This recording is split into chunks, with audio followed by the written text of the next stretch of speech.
Dear మీ, నీతో నువ్వు చాలానే మాట్లాడుకుంటావు.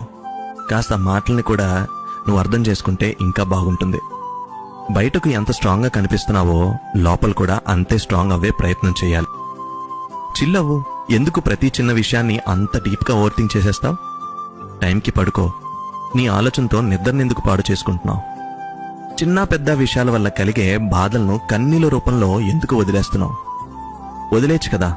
అవసరం లేని వాటిపైన ఆలోచన, అర్హత లేని మనిషిపైన నమ్మకం పెట్టుకోవడం. ఇంటి రెస్పాన్సిబిలిటీస్ భుజం పైన మోస్తున్నావు. ఇంట్లో ఎన్నో ప్రామిసులు చేశావు. కొంచెం నీ దారిని వాటిపైన మళ్లించు. అయినో ఇదంతా మాటల్లో చెప్పేంత ఈజీ అయితే కాదు. అలా అని కష్టమైతే అస్సలు కాదు. అంత త్వరగా విరిగిపోయే మనసు అయితే నీది కానే కాదు. ఈరోజు నీ ప్రయాణం ఒంటరిగా చేస్తూ ఉండొచ్చు, బట్ ముందున్న కాలంలో చాలానే నీ పేరున రాసున్నాయి. So dear me, just believe in your self.